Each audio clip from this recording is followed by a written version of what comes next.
Welcome to The Watcher. I am your cult leader, TemPad, and I just watched episode 3 of Loki. It rhymes. Oh man, am I going to try to do this? Okay.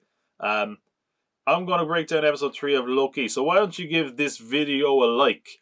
I'm telling you now, I'm going to drop the mic after this. Not this, because it costs a lot of money. And I'm telling you right now, you could be my buddy. All you gotta do is press that subscribe button, because every week we break down Loki like it's nothing. That was pretty good. For an impromptu rap. That was okay. I mean, it wasn't cool. If I could drop the mic, which I can't, because it's attached to a crane, I would. Even though it probably wasn't deserving of it, if we're honest. But yeah, anyway, we're breaking down episode 3 this week. Every week we break down Loki, so why not subscribe so you don't miss out? We do a lot of stuff on this channel, but if you give it a like, I really would appreciate it. Either way, I normally give my thoughts on an episode before we jump into the recap, and this episode, Lamentus, which that name at first I was like, what is this, Harry Potter? Lamentus! No, it's kind of weird, right? Because I've been very positive about Loki. I really liked last week's episode. First episode, I was like, this is a cool foundation, and I'm liking the style of it. And I've kind of seen a few people kind of this week being like, look, it's not clicking for me. I don't know what about it. I'm just not liking Loki. And I've kind of been the opposite camp. I've really enjoyed Loki. So far, I probably have enjoyed it more than the first few episodes of the other shows. In fact, I probably enjoyed the first episode of Loki more than WandaVision and more than Falcon and Winter Soldier. At least in my memory, that's what I think. It kind of becomes frustrating then, because this week episode, for me, I'm not going to say it was bad. I thought it was good. It just didn't really click. And I think a lot of people are going to feel this way. It's become a strange trope, maybe. I think, I'm not sure if it happened in Falcon Winter Soldier. I'm pretty positive it happened in WandaVision at least once, where they do this like big game-changing twist at the end of an episode, and then the next episode, they pump the brakes, and they do an episode that's kind of, sort of, not removed from the narrative, but sort of feels like a bit of wheel-spinning character development. I think like with WandaVision, we had an episode where I was like, I'm Agatha, and I think we don't come back to that until later, or so. It was something like, oh no, it was Quicksilver, wasn't it? They revealed Quicksilver maybe, and then he took a break. I can't remember, but there was one episode. Anyway, my brain is fried. This stuff is all melting into one. And with this episode, I don't want to call it filler. I've seen people call it filler, and that kind of feels, it would feel like really dumb to be like, this is a filler episode, when we do get a lot of good character moments and a bit of development. But it didn't feel fully necessary, I will say. And to have a series that's only 6 episodes, and for one of your episodes to be this kind of episode that had a lack of urgency, that felt kind of like a bit more procedural, it was a little bit disappointing, in my opinion. It kind of, like, Loki has raised a lot of comparisons to Doctor Who. I'm not like a massive Doctor Who aficionado, but this sort of felt like an episode of Doctor Who in some ways. It kind of felt like just a standalone adventure that didn't really need to be placed in the context of a wider story, because there's only really breadcrumbs here of it linking into the rest of the story. But look, I did think it was a good episode, but we will get into my more concrete thoughts later on as we jump into our recap. So our episode starts with sort of a flashback, sort of, because last episode we saw that we're going to call the character Sylvie. That's the name they've given her here, so we're going to go off Sylvie. This character Sylvie, who we thought was the variant Loki, had kidnapped one of the Minutemen, who was C20, and got information about the timekeepers from her. We'd only heard C20 side of the story. Here we start with a flashback with seemingly Sylvie and C20 drinking margaritas in a restaurant. I literally hiccuped when I heard margarita. I was like, oh, yeah, I'm not going to drink a load of margaritas. It's Wednesday, man. That's the problem. If this was Loki Fridays, whew, margaritas would be on, but not on Wednesdays.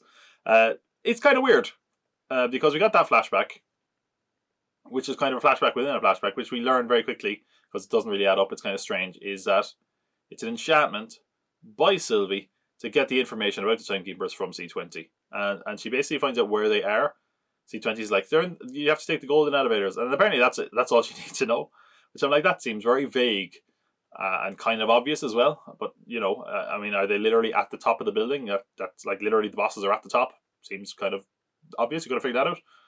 It seems like a very risky plan for very little reward, but there you go. That was how our episode started, and that was kind of one of the few times the episode wasn't on the planet. But from there, we get the only TVA scenes and the only appearance of any TVA agents at all, because we pick up exactly where we left off. We last saw Sylvie jumping through a time portal, a time tunnel. I can't remember what they're calling it in this one, where she emerges now in the TVA building. And of course, Loki followed her through, but he followed her through moments later. So there's a bit of a delay. So she's running through the TVA, fighting off guards, using those sticks. I don't know what they're called. I'm sure they've got a fancy name. Chrono sticks. That could be it. It probably isn't, but it sounds like it could work. Where people are basically obliterated. She's doing that to she's kicking ass, and they really did an effort here to show that she can handle her own and is more physical and probably a better fighter than the Loki we know. And also, man, the Netflix fight series, the Netflix Marvel fights, they lived on just momentarily. We got a fight in the hallway. Woo! Not since Daredevil. I had flashbacks. I was like, oh, it's a hallway. Sure, it's a weird circular hallway, but so what? Yeah, that was it was kind of funny to see that again, and when all that is happening, we then catch up with Loki, who, as I said, has just come back at a separate time. And he starts following that path of destruction and runs into Sylvie. All this scene, by the way, happens very quickly. It's like a minute long. And they naturally run into each other. Which is kind of weird, because I had figured at first maybe that Sylvie had kind of left the portal open so Loki could come through, so there was some sort of alliance, allegiance, but there wasn't, which I'm not sure makes total sense from a narrative point of view. Why did the door stay open long enough for Loki and then immediately close? Like, what's the timer on these things? I don't know. But either way, they ran up and confronted each other. Loki had his dagger, she had a sword, and they're about to face off. And then Ravonna Renslayer, Gugu Mbatha Raw, which isn't it really weird? Like, Ravonna Renslayer is a weird name, but Gugu Mbatha Raw is like, that could be a Marvel name as well of one of these aliens, Like, which one is the real name and the fake name? I don't know. But again, great actress and just a pretty unique name. In fact, probably more unique than Ravonna Renslayer, if we're honest. Ravonna Renslayer sounds like some sort of singer for an 80s hair metal band.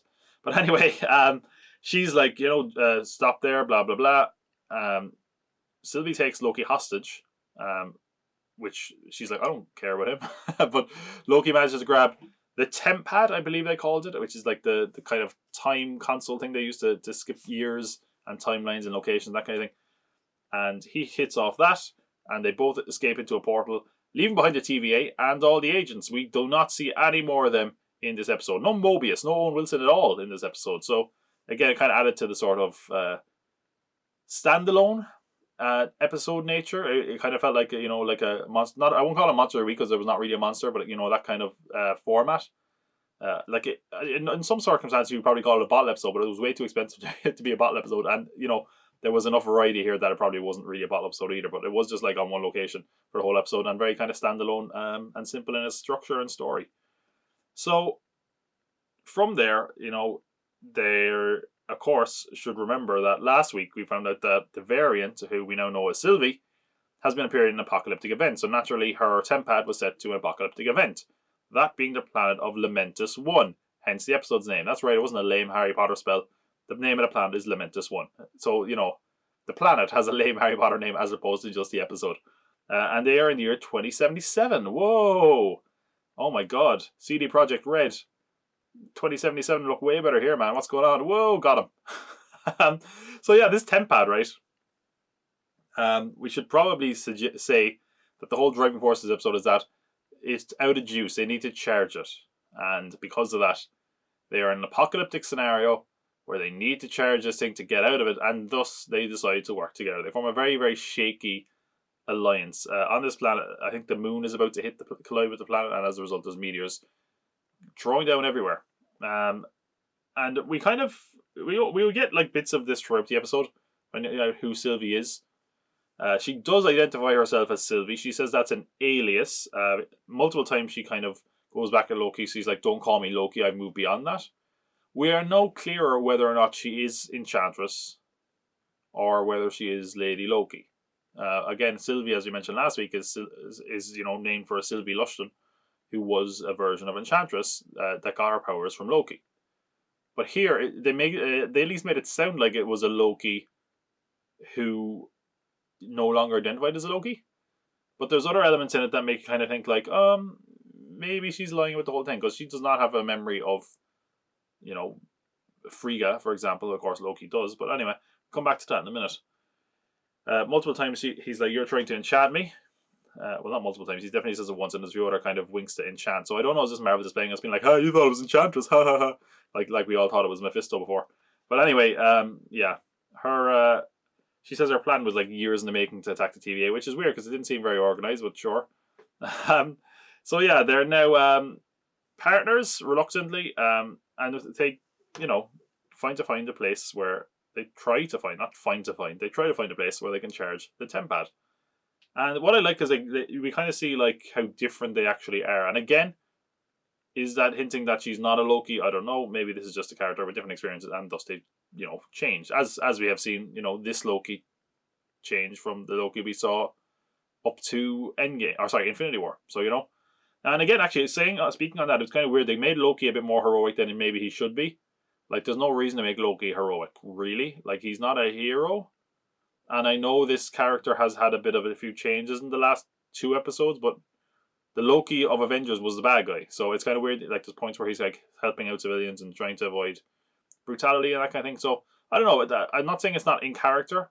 But I'm wondering, is that more consistent with the other Loki than the one that came straight from, getting his ass kicked by the Hulk in the Avengers?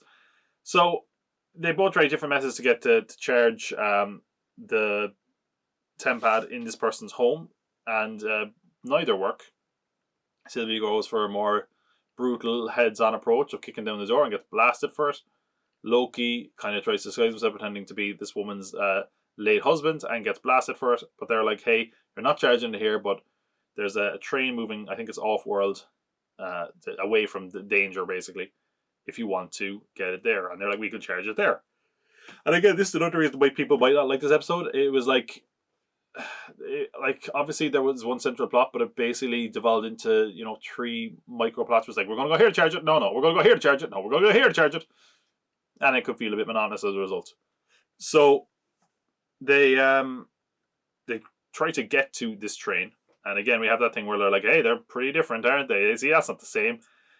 Where she's like, "Hey, what we should do is go for brutal." Oh no, she's like, "I'll enchant them," and he's like, "Oh well, you don't need to do that. I'm going to do it this way." And he pretends to be a guard and escort her on, but of course they get to a point where they're like tickets, and then she enchants the guard, and they actually get on. So it's like, hey, they work together even though they've got different methods. So it's like they need each other, I guess. I don't know. I like that they highlight their differences.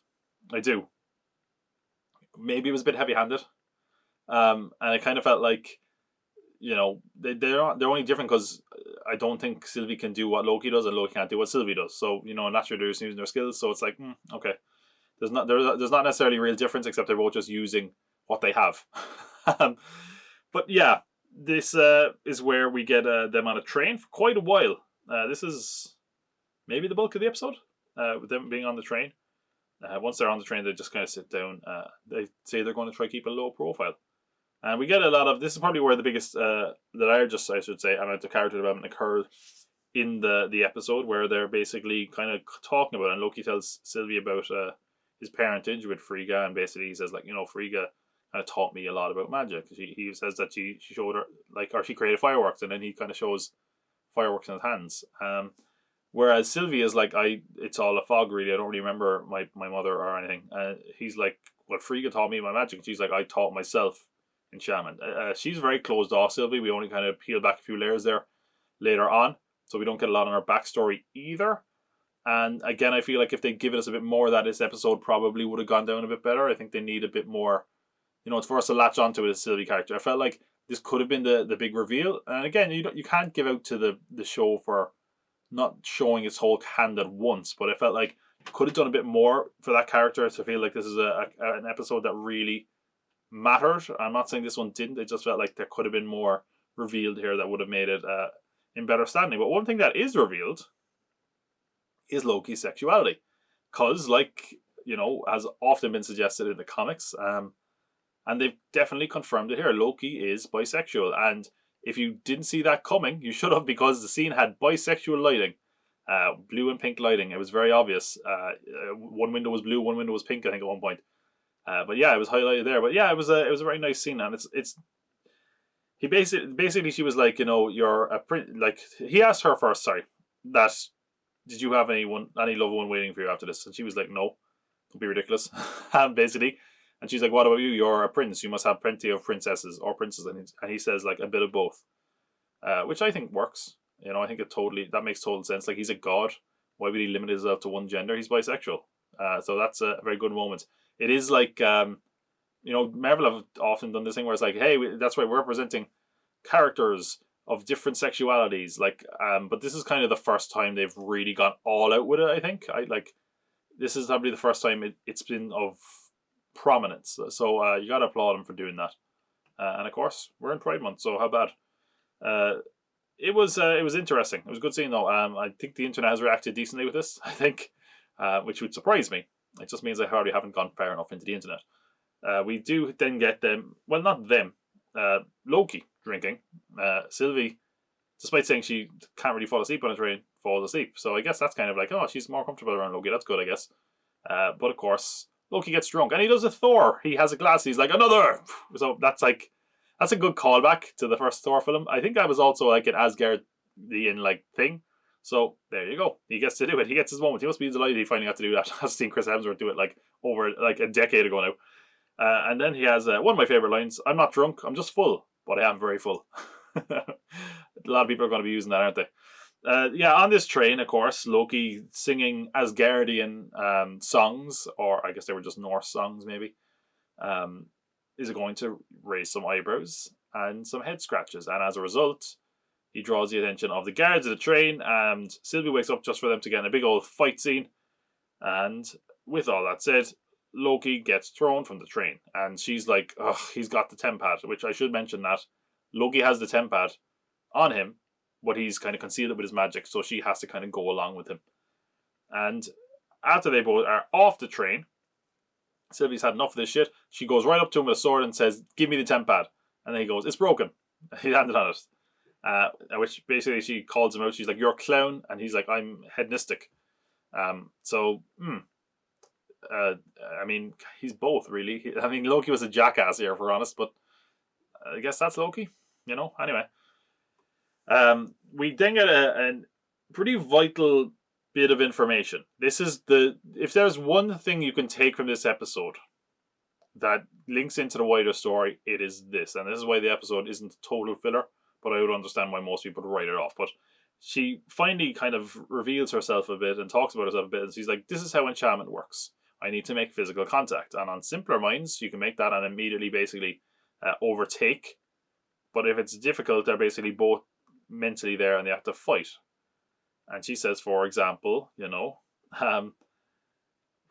that agent C20, she had to go way into her memories, and like sometimes she goes into memories, alters them, creates a scenario to get what she needs. She's like, with that person, I had to go back into their memory before they were even in the TVA. And Loki goes, whoa, wait. I was told that all the people in TVA were created by the Timekeepers for the TVA, for the purpose of preserving the timeline.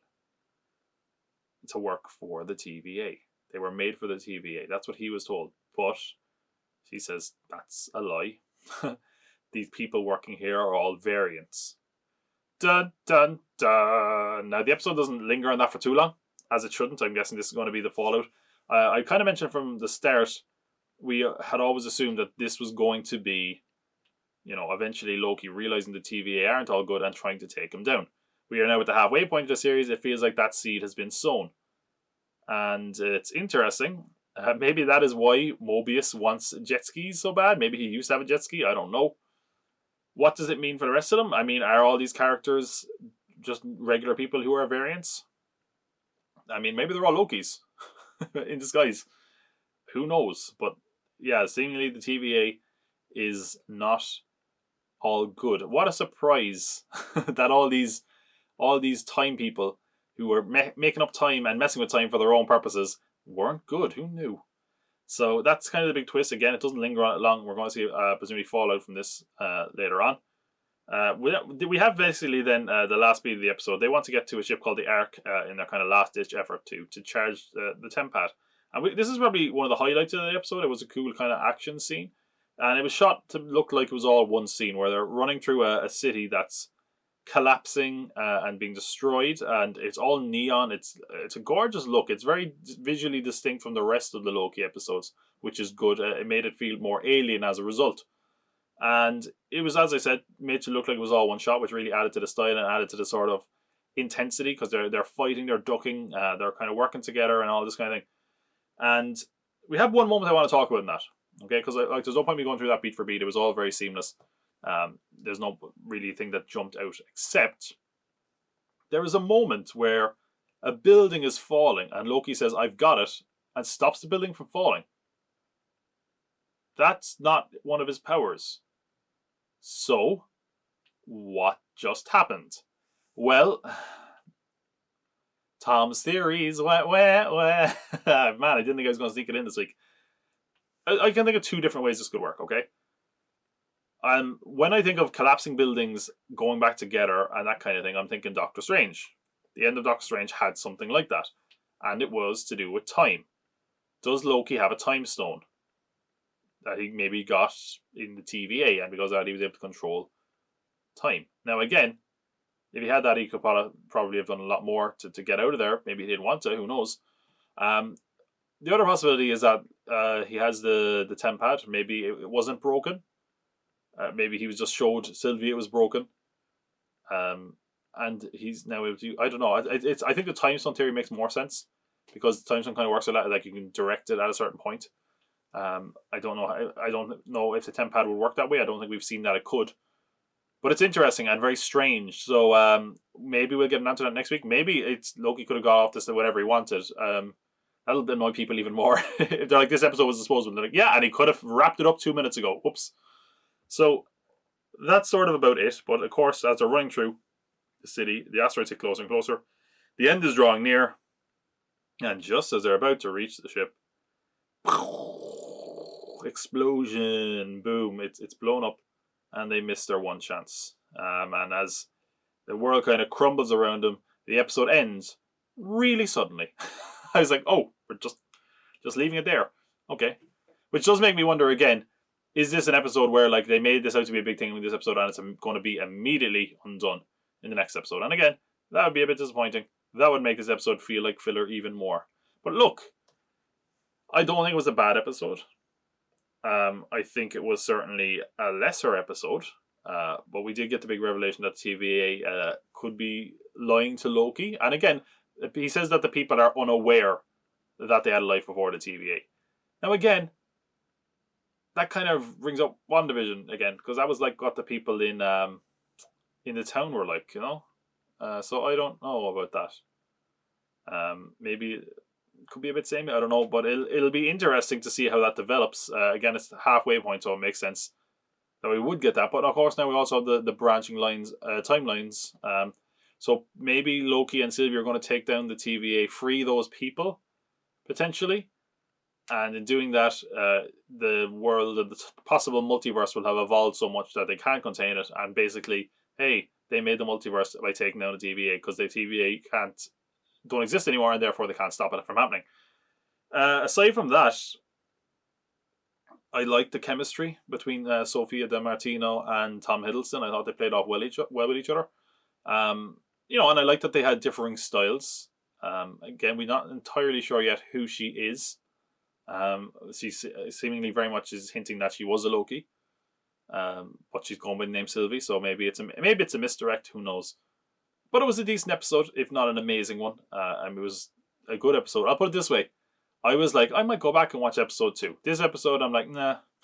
Nah, I don't think I will. I don't need to. It was okay.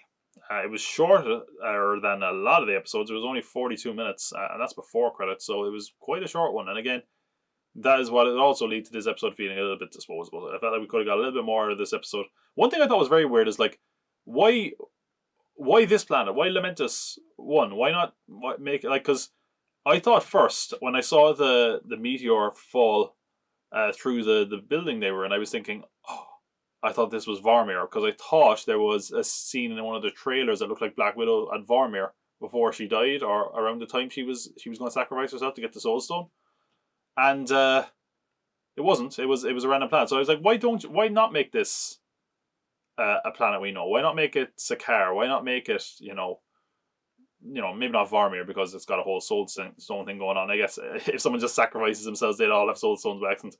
I don't know. It just felt like a strange choice. And maybe even a strange choice to have an episode like this to kind of spin your wheels. Only at the halfway point of the show, especially after that major revelation last week. But I don't think it was a misstep. I just think it was a more lateral step. It was a sideways step as opposed to a forward step. But I thought it was okay. And anyway, that's episode 3 of Loki. That was Lamentus. So hopefully, if, the trajectory of a lot of these other Marvel Disney Plus shows is anything to go by, the next few episodes are going to be big. Tom Hiddleston has said episode 4 and 5 are his favourite. So that's good. I think they only just wrapped up the series. I think they just had a final edit of the last episode last week. So, we're at the halfway point. I am enjoying the show. I'm hoping next few episodes are going to be bigger. This is probably my least favourite episode of the series so far. But what did you think? Take it to the comments and let me know what you thought of episode 3. Did you like it? Did you dislike it? Were you somewhere in the middle, like me? And with all that said, please come back next week when we break down episode 4, which could be a game changer or could be more, hanging around the planet. Maybe it will. Ooh. Isn't everything we do just hanging around the planet really, though? I'm going to leave that thought with you. And if you want more thoughts, make sure to subscribe, because I will give my thoughts on episode 4 next week, of course. Either way, please come back, because remember, I'll be watching. Take care.